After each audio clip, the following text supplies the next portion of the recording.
Good morning, সুপ্রভাত আমার সমস্ত বন্ধুদের। আজ আমি আমার ভিডিওটি শুরু করছি আমার সুন্দর সুন্দর গাছদের নিয়ে। দেখুন আজ কত রকমের ফ্লাওয়ার এসছে। চাইনিজ এই ফুলটা হচ্ছে, এটা হচ্ছে চাইনিজ নয়নতারা, আর এটা তো নর্মাল নয়নতারা অনেকগুলো হয়েছে। তো আজ আমি চলে এসেছি অস্ত্র হাতে। না অস্ত্র হাতে মানে এই যে গাছগুলো অনেক লম্বা লম্বা হয়ে গেছে না, উপর দিকে বেড়ে যাচ্ছে, এগুলোকে আমি কাটিং করে এগুলো কালকে ওকে বলেছিলাম অফিস থেকে বালি আনতে। ও বালিতে আবার সেই চারাগুলোকে বসাবো, সেগুলো আবার যখন হবে তখন আবার সেগুলোকে রিপোর্টিং করব।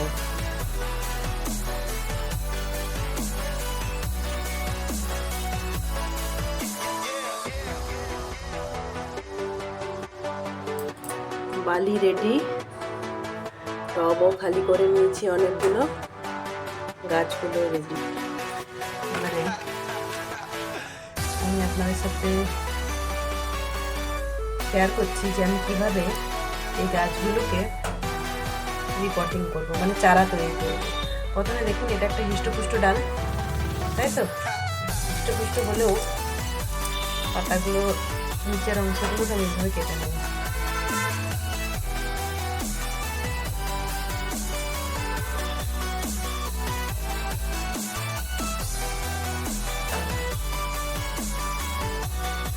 উপরে দুটো চারটে ডাল পাতা থাকলেই হবে, জাস্ট এভাবে,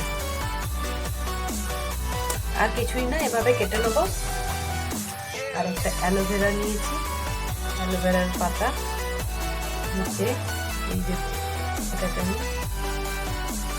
একটু অ্যালোভেরা জেল লাগিয়ে নেবো গাছের নিচে, এরপর বালি ভরে তাতে দিয়ে দেবো। আমি তাহলে রেডি করে নিই, রেডি করার পর আসছি।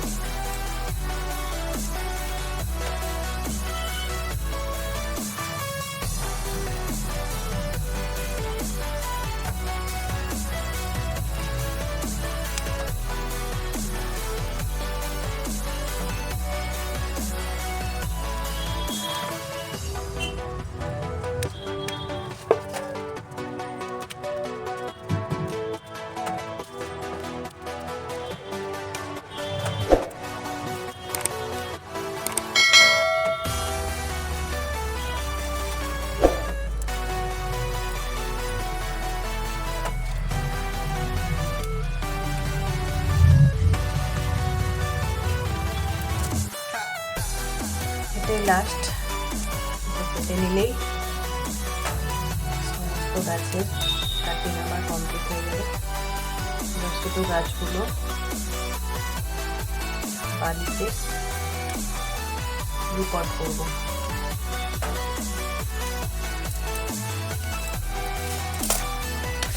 কত পাতা হলো, এই পাতাগুলো ফেলবো না, এগুলো গাছের নিচে দিয়ে দেবো, হয়ে যাবে।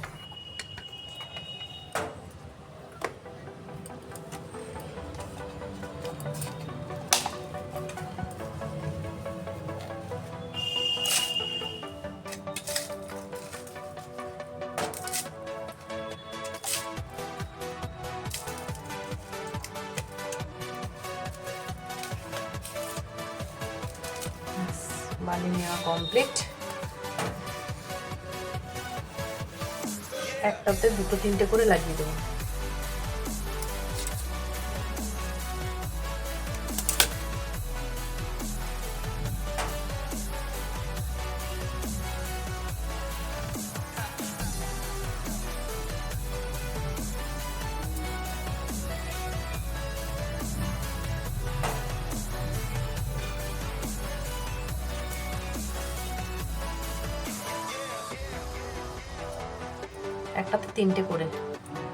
একটাতে তিনটে করে হলেই হবে আশা করি।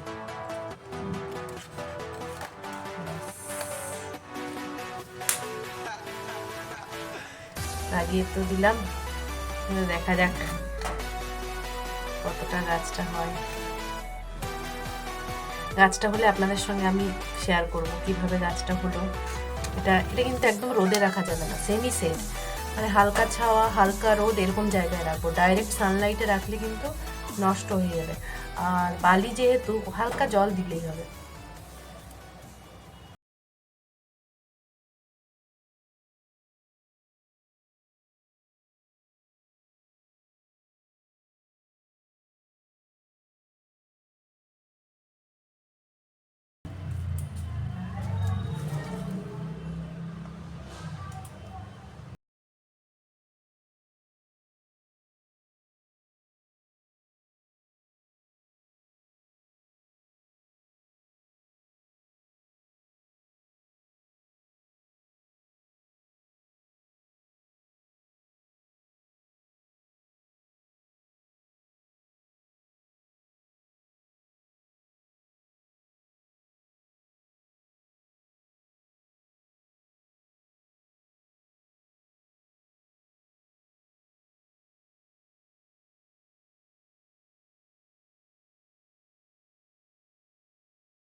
আজকের ভিডিওটি আমি এখানেই শেষ করছি।